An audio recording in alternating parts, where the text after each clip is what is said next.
요즘 우리 젊은 친구들이 굉장히 힘들게 준비해서 치열한 경쟁을 통과해서 직장에 들어가잖아요. 취업을 하잖아요. 그러면 그렇게 취업을 하면 그 다음부터는 그냥 꽃길만 걷는 건가요? 직장에 들어가면 그냥 자연히 승승장구하게 되나요? 그렇지 않죠. 직장 들어가는 것도 힘들지만 들어가서 직장 생활하는 것도 결코 만만치가 않아요. 그래서 그 대졸 신입사원으로 입사한 후에 1년도 안 돼 가지고 퇴사하는 퍼센테이지가 한 24%나 된대요. 대기업으로만 한정을 해도 15% 정도 되는 사람들이 1년 안에 그만둔다는 거예요. 대기업 정규직으로 일한 사람들도요, 3년 안에 3분의 1 정도가 이직을 한다고 합니다.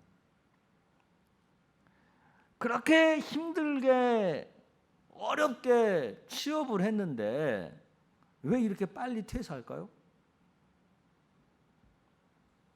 저마다 뭐 이유가 있겠죠. 하지만 공통적인 것은 자기가 꿈꾸고 기대했던 직장과 막상 그 직장에 들어가서 일을 해보니까 현실이 많이 다른 거죠. 내가 생각했던 그런 직장이 아닌 거죠. 내 기대에 너무나 못 미치는 거죠. 그런데 전문기관에서 통계조사를 해보니까 조기 이직률이 높은 집단이 확연하게 2개로 나타나더라는 거예요. 그게 바로 강남 출신하고 소위 명문대 출신들이 조기 이직률이 높더라는 거죠. 그래서 국내를 대표하는 어떤 대그룹에서는요, 이 두 부류, 강남 출신, 명문대 출신들을 뽑을 때는 특별하게 더 조심하고 더 자세히 알아보고 뽑으라고 지침을 내릴 정도래요. 뭐 우리나라의 가장 큰 대그룹인 삼성그룹 같은 경우는 2012년을 기점으로 해서 지방대 졸업자 비중을 26% 정도에서 35% 이상으로 많이 높여가지고 신입사원을 뽑는 게 지금 현실이래요. 이것이 무엇을 의미하겠어요? 내 기대와 현실이 다를 때 나타내는 반응이 저마다 다르다는 의미가 1차적인 의미이고요. 또 그것에 대한 반응이 그 반응에 따라서 삶의 질이 결정된다는 것을 또 의미하기도 하죠. 그리고 기대와 다른 현실을 받아들이는 것은 돈과 학벌과도 상관없는 어떤 특별한 경우, 영역에 해당된다는 뜻도 되는 거죠. 한번 생각해 보세요. 나는 기대와 현실이 다를 때 어떤 반응을 나타내는 사람인지. 평상시 나는 어떤 반응과 어떤 선택을 주로 하면서 사는지를 한번 생각을 해보라고요. 오늘 우리가 읽은 설교 본문도 어떤 면에서 이와 비슷한 그런 얘기를 다루고 있죠. 이스라엘 백성들은요, 아주 극적으로 애굽에서 해방됐죠. 애굽 왕 바로가 그렇게 끝까지 이스라엘 백성들을 안 보내주려고 몸부림을 쳤지만 하나님께서 10가지 재앙을 동원해서 도우심으로 200만 명이 훨씬 넘는 큰 무리가 이스라엘 민족들이 애굽의 종살이에서 극적으로 해방이 된 거예요. 그래서 드디어 자유인이 된 거예요.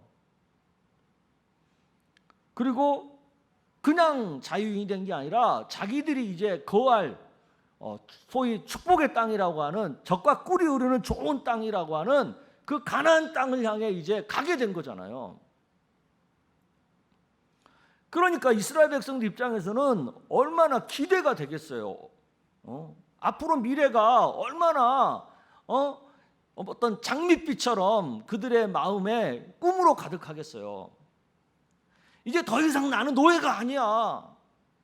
이제 우리는 자유로운 민족이고 우리는 하나님이 택한 복주시기로 한 하나님이 택한 선민이야. 이제부터 우리 앞에는 하나님의 축복만 있어. 하나님이 함께 하시잖아. 10가지 재앙 가운데 역사하는 하나님 봤잖아. 막 그러니까 앞으로 이제 자기들의 미래는 순탄하기만 할 거고 잘 되기만 할 거고 그런 어떤 기대를 했던 것 같아요. 그런데 현실은 어때요?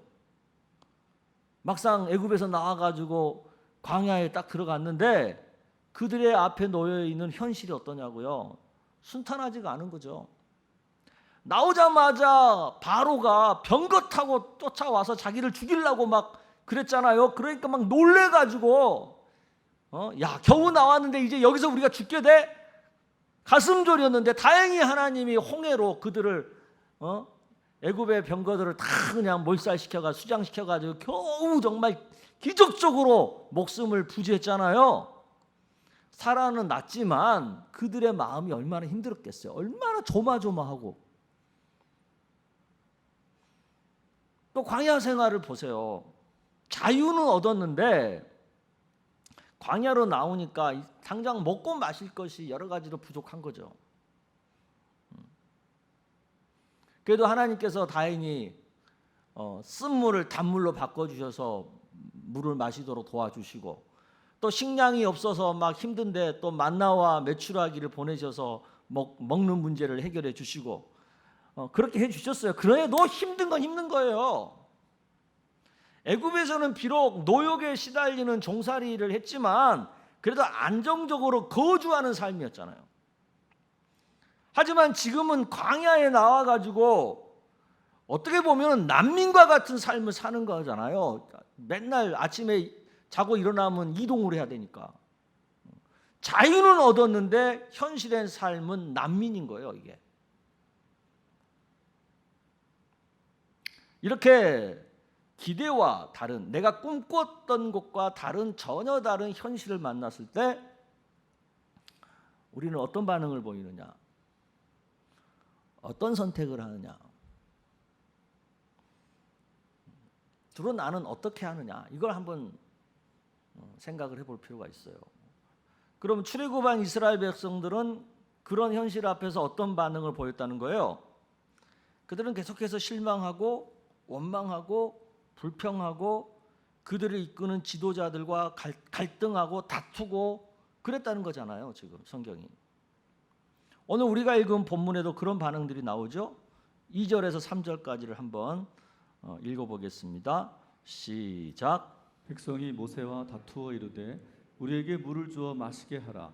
모세가 그들에게 이르되 너희가 어찌하여 나와 다투느냐? 너희가 어찌하여 여호와를 시험하느냐?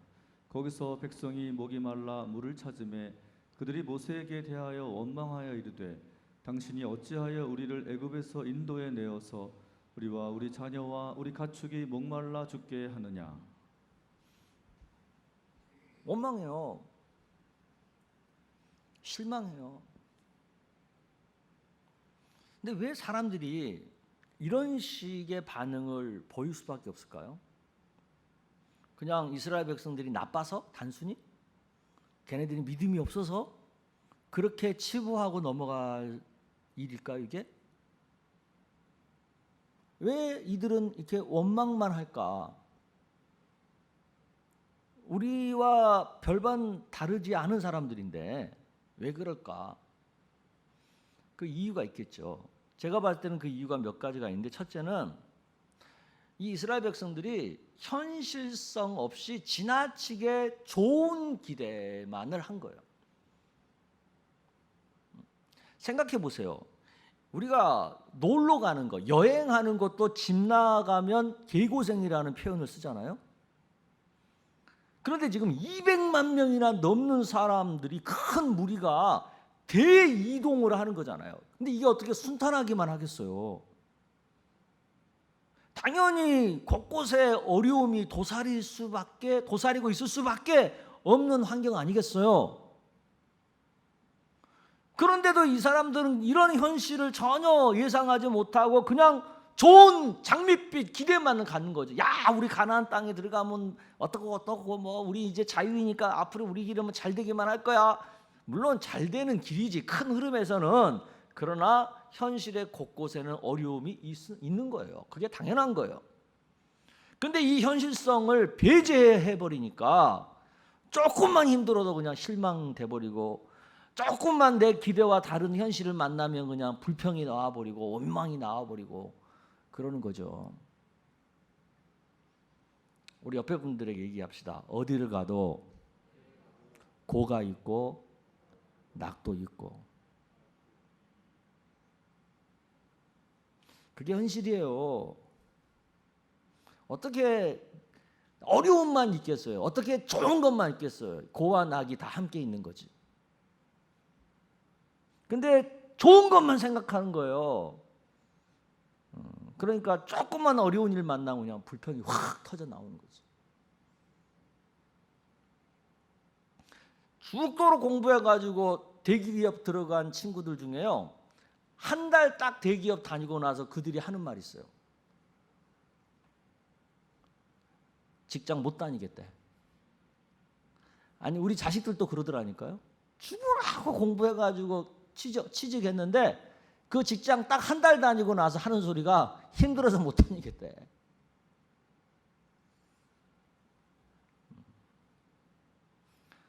현실성 없는 장밋빛 기대만 갖고 있으면 불평할 수밖에 없는 거예요. 두 번째 불평하는 이유가 있죠. 책임 의식이 없어서 그래요. 우리 모두는 어떤 모양으로라도 어떤 공동체에 속해 있어요.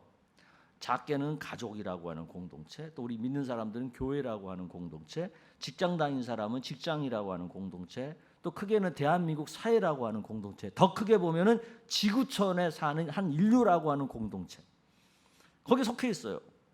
이 공동체에 속한 사람들은 권리를 가짐과 동시에 또 어떤 의무를 가질 수밖에 없어요.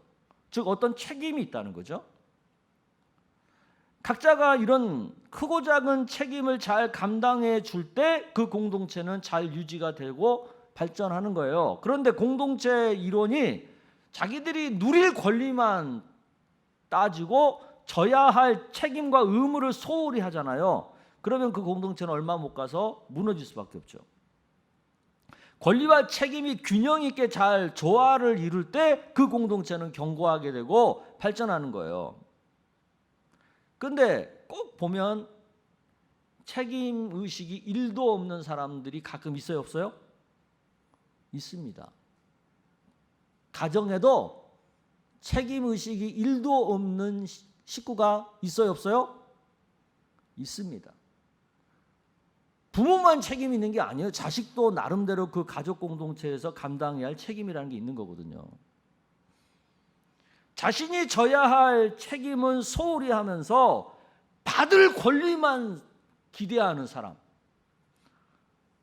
이런 사람들은요, 조금만 자기 권리가 좀 손상받는다고 생각하면 금방 원망하고 금방 남 탓하고 그러는 거예요. 자기가 질 책임은 하나도 생각 안 하고 받을 권리만 생각하니까.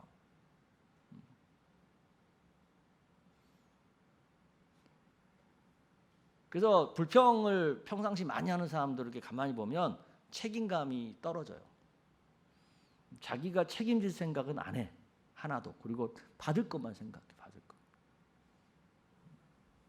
어떻게 공동체가 한 사람의 어떤 소수의 수고로만 세워질 수가 있겠어요? 모두가 다 함께 노력해야 공동체가 세워지는 거지. 그렇지 않겠어요? 또 세 번째 불평하는 이유는 뭐냐면 문제만 보니까 그래요. 문제만. 모든 문제는요, 그 안에 답도 들어있어요. 근데 문제를 만나면 그 문제의 답을 찾아보고 풀어볼 생각을 해야 되는 거거든요. 그런데 불평하는 사람들은 어떤 특징을 갖고 있냐면 그 생각은 안 하고 그냥 문제가 어렵다는 것만 생각해. 그리고는 뭐 이렇게 어려운 거야.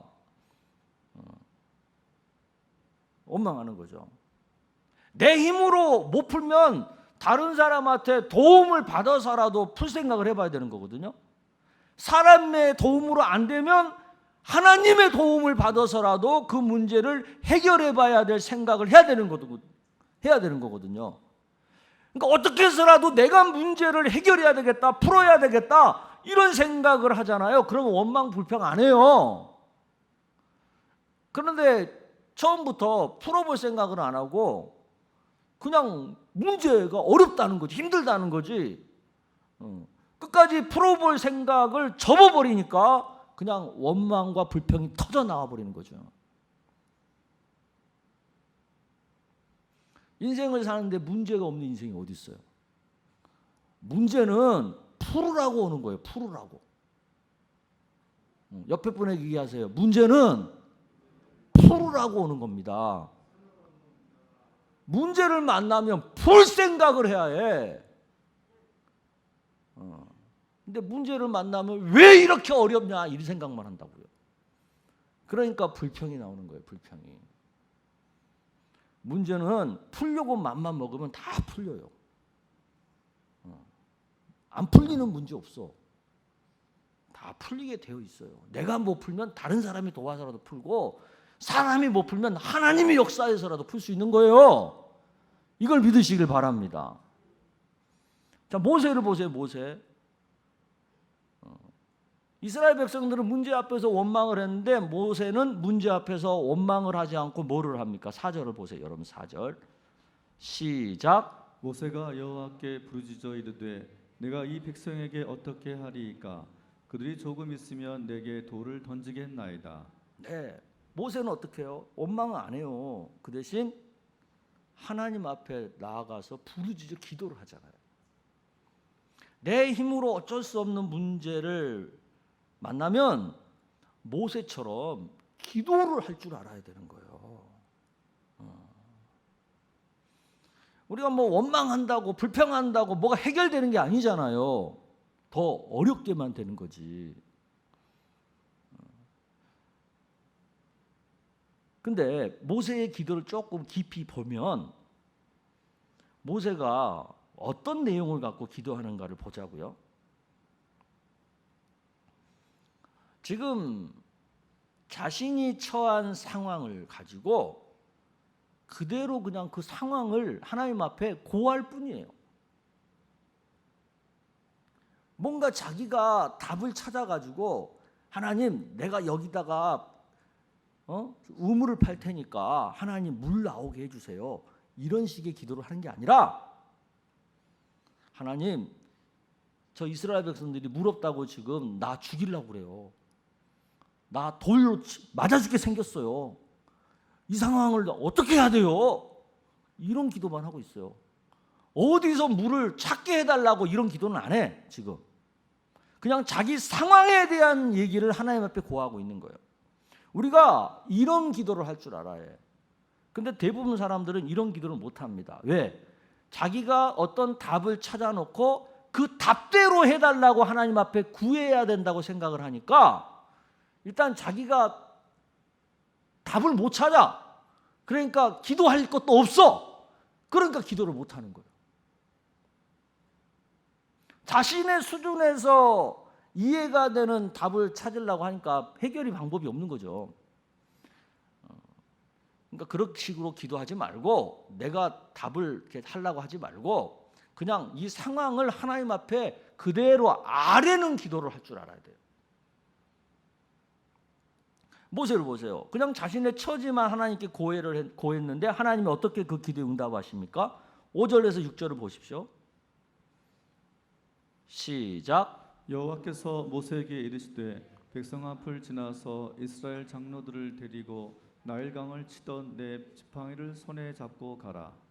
내가 호렙산에 있는 그 반석이 거기서 내 앞에 서리니 너는 그 반석을 치라. 그곳에서 물이 나오리니 백성이 마시리라. 모세가 이스라엘 장로들의 목전에서 그대로 행하니라. 아멘. 오늘 말씀해 보세요. 모세는 어떤 방법을 갖고 이대로 해달라고 기도 안 했어요. 그냥 자기 상황만 기도했는데 하나님께서는 구체적인 물이 있는 장소와 구체적으로 물이 나오게 하는 방법까지도 응답해 주시잖아요. 모세가 이런 것을 상상이나 해봤겠어요? 그냥 모세는 구체적인 방법은 하나님께 맡겨놓고 자기는 자기 형편만 구했을 뿐이에요. 이런 기도가 어떻게 가능합니까? 모세는 철저히 하나님을 신뢰한 거예요. 내가 내 형편만 알아도 하나님이 어련히 알아서 가장 좋은 방법을 주시지 않겠어? 그런 어떤 하나님에 대한 철저한 신뢰가 있는 거죠. 이게 믿음이라는 거예요. 이런 믿음이 있으면 하나님께서 알려주신 방법에 대해서도 쉽게 순종이 가능합니다. 근데 사람들은 이런 믿음을 가지고 기도 안 하거든요. 자기가 어떤 방법을 찾아가지고 그 방법대로 해달라고 하나님께 기도해요. 근데 하나님이 그 방법대로 안 해주거든. 그러면은 그 방법대로 안 하고 이제 다른 방법으로 다른 길로 인도하거든요. 그러면은 순종을 못 해요. 왜? 내 생각과 다르니까. 그러니까 하나님은 내 생각보다 더 좋은 곳으로 인도해 주시는데 우리는 내 생각과 다르다는 이유만으로 그 하나님의 방법에 대해서 순종을 못 한다고요. 그래서 길이 안 열리는 거예요.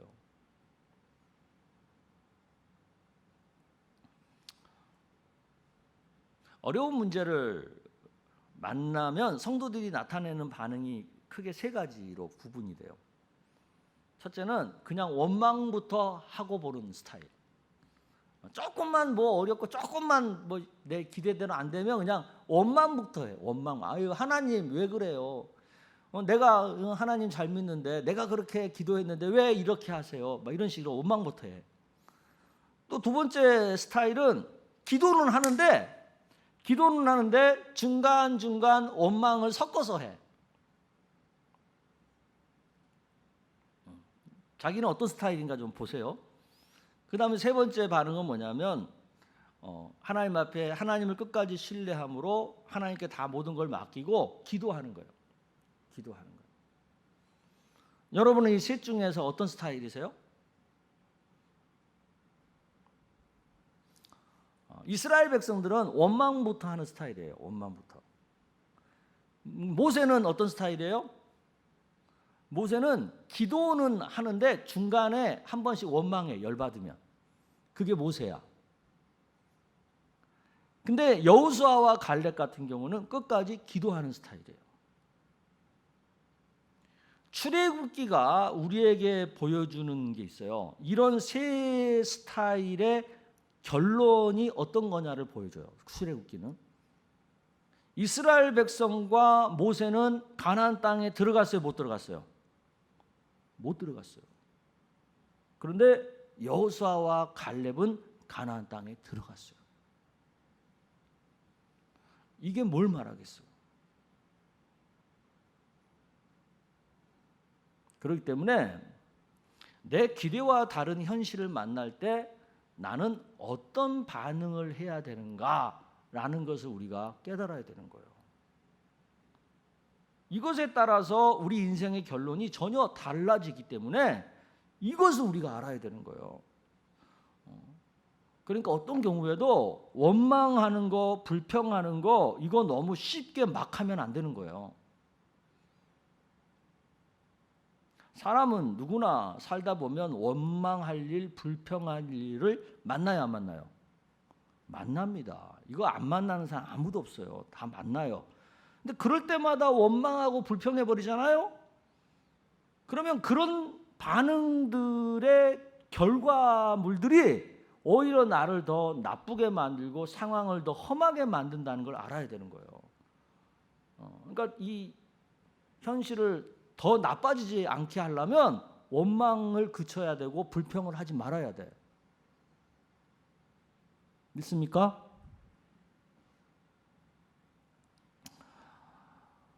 근데 이제 우리가 습관적으로 원망이 나오고 불평이 나오잖아요. 그냥 자동으로 나와버리잖아. 좀 상황이 어려우면. 근데 그때 그걸 멈출 줄 알아야 되는 거예요. 그걸 멈추고 생각을 해봐야 돼. 잠깐. 야, 내가 너무 현실감 없이 기대만 너무 컸던 거 아닌가? 이런 생각. 내가 지금 너무 무책임한 태도로 지금 이 상황을 보고 있는 거 아니야? 내가 너무 문제만 지금 보고 있지 여기 안에 어떤 숨겨 있는 답을 지금 찾아보려고 내가 노력을 지금 덜 하고 있는 건 아니야? 이런 생각. 이런 생각을 갖고 먼저 이 상황을 점검해 볼 필요가 있어요. 원망하기 전에, 불평하기 전에. 근데 그렇게 점검을 해봤는데도 여전히 내 마음이 편하지 않아요. 그러면 어떻게 해야 돼요? 그래도 불평하고 원망을 하지 말고 이 어려운 상황, 이 불편한 마음, 이것을 그냥 하나님 앞에 그대로 고하세요. 하나님, 내가 아무리 생각해봐도 내 마음이 지금 불편해요. 이 상황이 너무 지금 힘들어요. 지금 이러한 상황과 형편이에요. 내가 어떻게 해야 돼요, 하나님? 이렇게 기도할 줄 알아야 돼요. 그렇게 기도했잖아요. 그리고는 좀 기다려봐.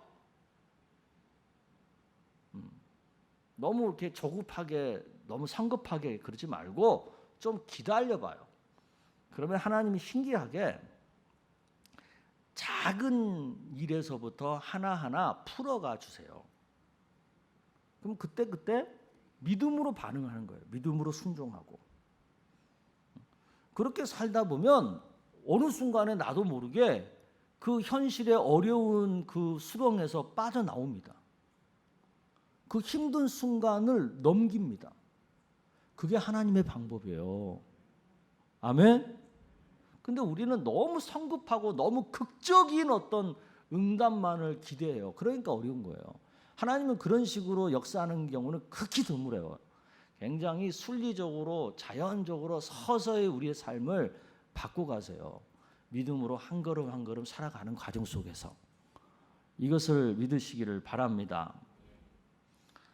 생각보다 많은 분들이 이거 잘 모르는 것 같아요. 아무 생각 없이 우리가 쏟아놓는 원망과 불평이 내 삶을 더 꼬이게 만들고 어렵게 만든다는 것을 잘 모르는 것 같아요. 근데 그렇지 않아요. 우리가 원망해버리고 불평해버리잖아요. 그것만으로도 우리 삶을 잘못되게 만드는 경우가 많아요. 여러분 주위를 한번 돌아보세요. 사람을 만나면 기분이 좋은 사람이 있고요. 그 사람 만나고 나면 기분이 되게 이상한 경우가 있어요. 찝찝한 경우가 있어요. 어떤 사람이 여러분 기분을 찝찝하게 만들고 나쁘게 만들죠? 그 사람 만나면 맨날 남 험담하고 불평하고 원망하고 막 그런 사람이랑 대화를 1시간만 해보세요. 머리 아프고요. 마음이 막 무겁고 그래요. 이런 사람들을 자주 만나고 가까이 하면 그 사람 어떻게 되겠어요? 똑같은 사람 되는 거예요.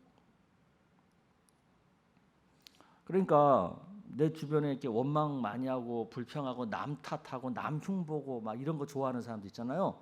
그런 사람들이랑 조금 자주 안 만나는 게 나아요.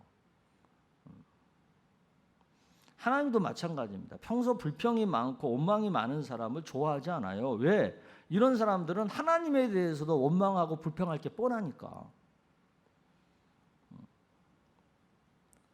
오늘 우리가 온 세대가 온 가족이 함께 예배드리고 있잖아요. 한번 생각해보세요. 각자 우리 가족 중에 누가 제일 불평이 많고 원망이 많은지. 아버지가 그래요? 엄마가 그래요? 아들이 그래요? 딸이 그래요?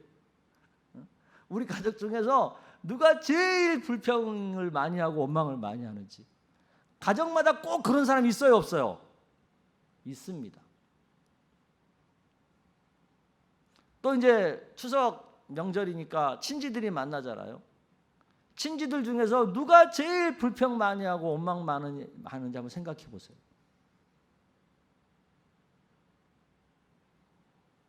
하나님은 입술의 열매를 짓는 분이라고 그랬어요. 그러니까 우리가 말하는 대로 역사하는 분이 하나님이세요. 그러니까 평상시에 불평, 원망을 많이 하는 사람은 보세요. 그들의 삶이 고단합니다. 일반적으로 보면.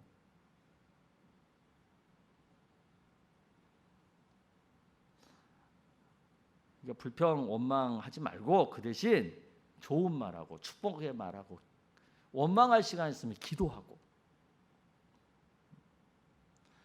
특히 우리 부모님들 자녀들 앞에서 불평하고 원망하는 말 대수 있으면 하지 마세요. 자녀가 보고 배웁니다.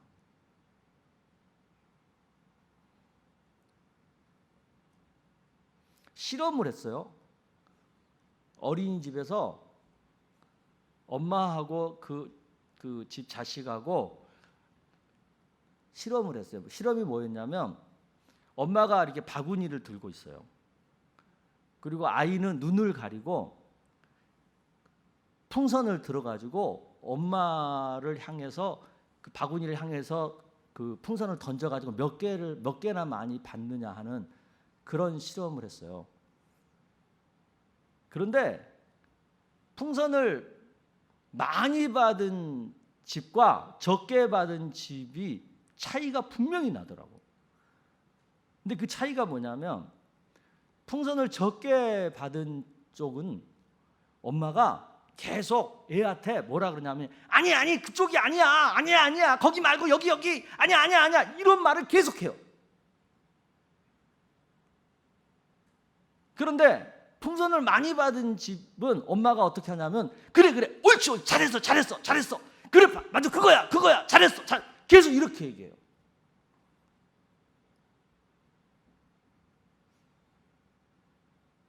그러니까 내 자식이 잘 되기를 원하면 부모가 부정적인 말과 불평의 말을 안 하고 살아야 해.